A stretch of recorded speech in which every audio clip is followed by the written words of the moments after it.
Hello दोस्तों, नमस्ते प्रणाम। मैं हूँ आपकी वंदना, स्वागत करती हूँ खुशबू होम के चैनल पे। खुशबू होम के चैनल पे आप सभी का स्वागत है। एक प्यारा सा गीत लेकर आई हूँ।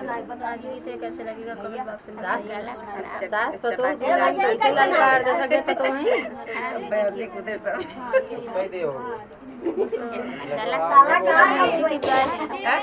म्यूजिक पे का गाय है। सुंदर प्यारा सा चुटकुला नाच के कैसे लगेगा। ललकार के गावा घटैया काहे रखे है निचवा दवाई के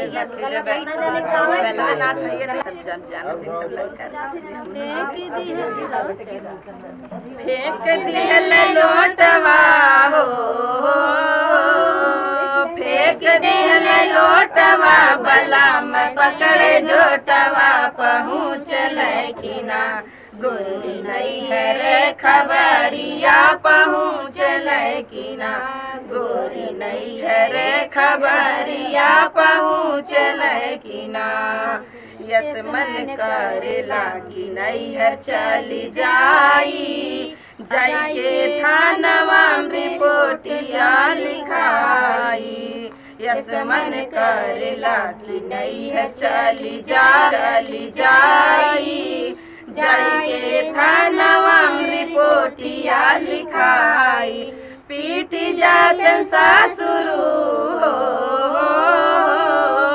पीट जातन सासुरु संग में ससुरिया कराई देना उनके देही के मलीसिया कराई देना उनके देही के मलीसिया कराई देना फेंक दियल लोटवा हो, फेंक दियल लोटवा बला में पकड़ जोटवा पहुँच लैकिना गोरी नहीं है रे खबरिया पहुँच लैकिना गोरी नहीं है रे खबरिया पहुँच लैकिना यस मन करेला कि नहीं है चली जाई जाइए थानवा रिपोर्टिया लिखाई यस मन करेला कि नहीं है चली जाई जनता जी भी हो,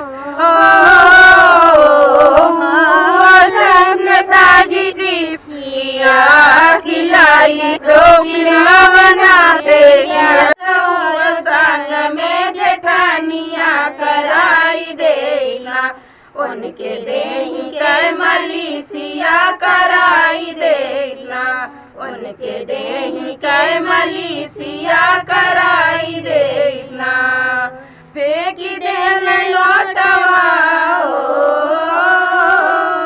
फेंक देल लोटवा बला में पकड़ जोटवा पहुँच लैकिना गोरी नहीं है रे खबरिया पहुँच लैकिना गोरी नहीं है रे खबरिया पहुँच लैकिना यस मन करेला कि नहीं है चली जावा रिपोर्टिया लिखाई यस मन करेला कि नहीं है चली जाई जाइके थानवा रिपोर्टिया लिखाई पीट जातन देवरू हो,